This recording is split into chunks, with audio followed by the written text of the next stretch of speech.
Hypothyroidism. More than 90% लोगों को जो हाइपोथायराइडिज्म बताते हैं उनको हाइपोथायराइडिज्म है ही नहीं। हाइपोथायराइड में बेसिकली कहते हैं थायराइड की प्रॉब्लम है, बट उनका टीएसएच में इश्यू होता है। ज्यादातर लोगों का टीएसएच में इश्यू होता है। थायराइड स्टिमुलेटिंग हार्मोन, ये कहाँ पे रिलीज होता है? ये पिट्यूटरी ग्लैंड में रिलीज होता है। तो टीएसएच का ज्यादा होना और भी कई कारण से हो सकता है। अगर आपके बॉडी में रिस्क ज्यादा है तो टीएसएच ज्यादा रिलीज होता है। पर इसको हाइपोथायराइडिज्म का टैग दे देना भी ठीक नहीं। अच्छा, तो हाइपोथायराइडिज्म को अलग से सोचने की कोशिश, समझने की कोशिश करते हैं, हाँ।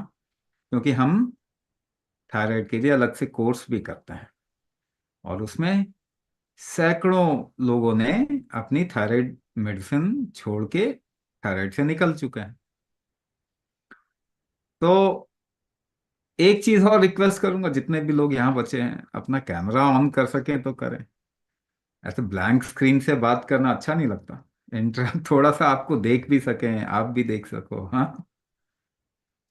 तो थायराइड का मतलब समझिए, बहुत आसान शब्दों में बताने की कोशिश कर रहा हूं। अगर आप समझेंगे तो इससे निकल सकते हैं, नहीं समझेंगे तो फिर आप जो गोली खा रहे हैं वो बेसिकली टेट्राहाइड्रोथायरोनिन है, T4 है। और गोली खा के कोई भी थायराइड से नहीं निकलता, है ना। देखिए, आपको जो समझाया जा रहा है कि ये प्रॉब्लम है, जरूरी नहीं कि वो सही है। थायराइड की प्रॉब्लम क्या है, मैं दो तीन तरीके से थायराइड की प्रॉब्लम समझाता हूं। पहला, आसान भाषा में, आपका स्टैमिना कम हो गया।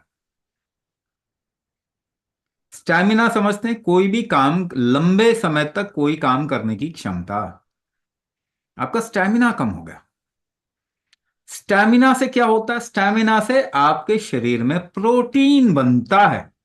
जो भी आप प्रोटीन खाते हैं वो प्रोटीन शरीर नहीं लेता है। इस बात को अच्छे से समझें। गूगल में भी थोड़ा ठीक से, ज्यादा से अगर ढूंढने की कोशिश करेंगे तो मिल जाएगा। प्रोटीन आपका शरीर नहीं लेता, जो आप खाते हैं उसको ब्रेक करता, तोड़ता है अमीनो एसिड्स में, और उसको वापस अपने अपना प्रोटीन बनाता है ना।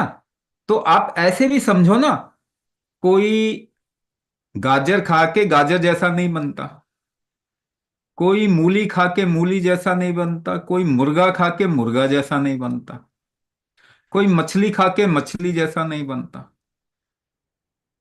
तो क्या बनते हैं? आप अपना ही शरीर आपका बनता है। इसका मतलब शरीर अपना प्रोटीन खुद ही बनाता है, अपने तरीके से बनाता है। तो प्रोटीन बनना, आपके अंदर गड़बड़ हो गया प्रोटीन बनाने का इकोसिस्टम।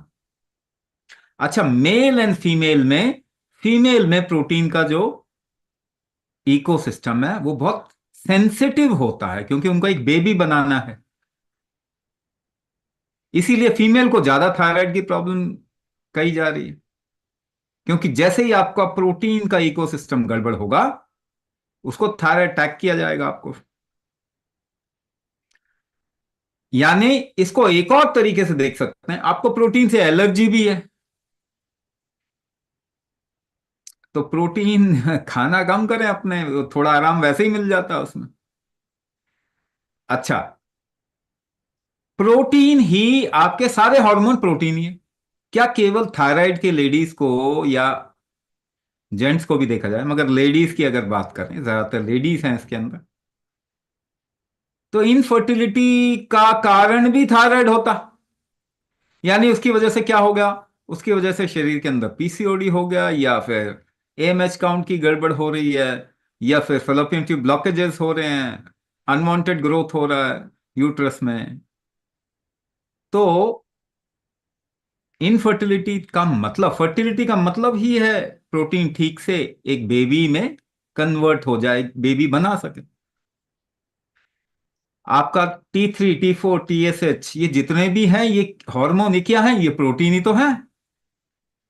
ईस्ट्रोजन, प्रोजेस्टेरॉन, टेस्टोस्टेरोन क्या है? प्रोटीन ही तो है। आपका इंसुलिन क्या है? इंसुलिन क्या है? प्रोटीन ही तो है। Insulin, amylin, ghrelin, leptin. तो अगर किसी को थायराइड है तो क्या उसको डायबिटीज नहीं होती? होती है ना। आगे चल के डायबिटीज भी हो जाएगा, इनफर्टिलिटी भी हो जाएगा, तो सारा हार्मोन का गड़बड़ हो गया, है ना। हार्मोन का हौच पौच हो गया शरीर के अंदर। और हार्मोन क्या है? प्रोटीन है। और प्रोटीन काम क्या करता है अपने शरीर में? स्ट्रक्चर बनाने, शरीर बनाने के अलावा काम क्या करता है? ट्रांसपोर्टेशन का काम करता है। तो आपको आयुर्वेद के तरीके से थायराइड बता दूं। कफ वात दोष, जिस शरीर के अंदर कफ की मात्रा ज्यादा होगी, वो ट्रांसपोर्टेशन फैक्टर गड़बड़ होगा। कोई चीज एक जगह से दूसरी जगह फैलेगी नहीं, बहेगी नहीं, विस्तार नहीं होगा उसका। क्योंकि ऐसे ही है जैसे कि चाय की छन्नी में मलाई जम गई। और फीमेल में ज्यादा कफ प्रकृति होती है, तभी उनका स्किन का टेक्सचर अच्छा होता है, फेयरनेस होती है उनके अंदर, कफ की वजह से होती है। मगर कफ एक तरफ तो विजुअली आपको एक अच्छा दिखाता है, मगर अंदर से रुकावट ज्यादा है शरीर में। ऐसे चाय की छन्नी में मलाई जम गई, तो ऊपर से प्रेशर डालोगे तो चाय छनेगी। तो शरीर के अंदर प्रेशर ठीक रहेगा तो वो थायराइड, मतलब ट्रांसपोर्टेशन एक जगह से दूसरी जगह जाना, वो ठीक रहेगा। नहीं ठीक होगा तो टैकीकार्डिया, ब्रेडिकार्डिया जैसी चीज, एक ब्लड प्रेशर आ जाएगा, प्रेशर की प्रॉब्लम आ जाएगी। होता है थायराइड में, प्रेशर से ग्लूकोमा होता है। प्रेशर गड़बड़ हो गई तो माइग्रेन होगा, सिर दर्द होगा, एड़ी में दर्द होगा, क्योंकि ट्रांसपोर्ट नहीं है। दर्द का मतलब क्या है? एक जगह से दूसरी जगह चीज नहीं जा पा रही। ठीक है ना। अब अगर लंबे समय तक आपको काम भी करना है तो बेसिकली आपकी सांस रोकने की क्षमता अगर अच्छी होगी तभी कर पाएंगे। तो जिसे हम स्टैमिना कहते हैं, उसका मतलब क्या होता है? लंबे समय तक अलग अलग अनुपात में, डिफरेंट रेशियोज में सांस रोकने की क्षमता, है ना, वही स्टैमिना होता है। प्रेशर इकोसिस्टम अगर आपका ठीक होगा तो फिर क्या होगा? फैलाव यानी बहाव आपके शरीर के अंदर, चाहे वो हार्मोन का हो, ब्लड का हो, लिम्फ का हो, गैस का हो। रिटेंशन भी तो होते हैं ना थायराइड में। ब्लोटिंग हो रही है, ब्लोटिंग हो रही है, एसिड रिफ्लक्स हो रहा है, नीचे जा ही नहीं रहा, ऊपर की ओर उठ रहा है ना। जमावट हो रही है, फैट का डिपोजिशन हो रहा है, फैट रिटेंशन हो रहा है। जमावट हो रही है, इस्तेमाल ही नहीं हो रहा। कफवात के दोष के लोगों में गर्मी कम होती है, शरीर में गर्मी बढ़ जाएगी, ज्यादा शारीरिक एक्टिविटी करेंगे तो आपको आराम लगता है। सुबह सुबह शरीर में दर्द बहुत होता है, फिर धीरे धीरे जैसे जैसे शरीर हिलेगा, हिलेगा डुलेगा, काम करेंगे, शरीर में गर्मी होगी तो आराम हो जाएगा। तो प्रेशर ही टेम्परेचर पैदा करता है। अगर हम कुंभक, शरीर के अंदर प्रेशर कैसे बिल्ड करेंगे? कुंभक करके ही, सांस रोक के ही करेंगे। कोई भी काम आप सांस रोक के ही तो करते हैं, जोर लगाना। तो अगर ठीक से सांस रोकना यानी कुंभक की प्रैक्टिस करेंगे तो शरीर के अंदर बहाव सही होगा। उसी से टेम्परेचर बिल्डअप होता है। टेम्परेचर बिल्डअप होगा तो मेटाबॉलिज्म अच्छा होगा, भूख अच्छी सी लगेगी। कफवात के लोगों में भूख कम लगती, वो देर तक भूखे रहते हैं। भूख अच्छी लगेगी, भोजन अच्छे से इस्तेमाल होगा आपके शरीर में, हार्मोन ठीक से बनेंगे, तो जो भी प्रॉब्लम है वो खत्म की जा सकती है। मगर फर्स्ट लाइन ट्रीटमेंट क्या है? कुंभक। गोली से ठीक हो जाएंगे आप? बिल्कुल भी नहीं होंगे। थायराइड बढ़ रहा है दुनिया में, कम हो रहा है? बढ़ रहा है। कोई भी थायराइड ठीक नहीं हुआ गोली खा के। 100 साल में कोई डायबिटिक ठीक नहीं हुआ। 100 साल में कोई ब्लड प्रेशर, हार्ट डिजीज का मरीज ठीक नहीं हुआ गोली खा के। ऑटो इम्यून डिसऑर्डर भी आगे चल के आ जाता है। कई लेडीज में, जेंट्स में जिनको थायराइड का इश्यू, क्या कहते हैं? कहते हैं थायरोडाइटिस या फिर हाशिमोतो हो गया है। क्रोन सिंड्रोम, नामकरण संस्कार तो कुछ भी कर दीजिए, ठीक तो किसी को किया नहीं अभी तक। ये जो गोली खा के ठीक तो किसी को किया नहीं, तो नाम कुछ भी रख दो। तो नाम रखने से क्या आप ठीक हो जाएंगे? हाथ तो ठीक नहीं होने वाले। नाम मुझे तो हाशिमोतो हो गया जी। जापानीज नाम रख लो तो ठीक हो जाएंगे क्या? नहीं होंगे। तो मेटाबॉलिज्म इंप्रूव होता है तो ऑटो इम्यून डिसऑर्डर भी खत्म होता है, ये सारी प्रॉब्लम सॉल्व हो सकती हैं। मगर कौन करेगा ठीक इसको? आपका शरीर करेगा। कोई दवाई आपको ठीक नहीं कर सकती। कोई भगवान भी ठीक नहीं कर सकता। अगर भगवान भी आ जाए तो भी ठीक नहीं कर पाए। कौन करेगा आपको ठीक? आपका शरीर करेगा। वही भगवान है आपका। लेकिन उसको एम्पावर करना पड़ेगा। उसको कमजोर बना दिया। उसको लाचार बना दिया, दवाई खा खा के केमिकल बॉम्बिंग कर करके उसको लाचार बना दिया। और ये बहुत कमाल का गैजेट है, इसको एम्पावर करेंगे तो ठीक हो जाएंगे। वात पित्त कफ, आयुर्वेद का जो नियम है उसमें वात और पित्त कौन ठीक करता है? कुंभक। वात और पित्त मिलके कौन ठीक करते हैं?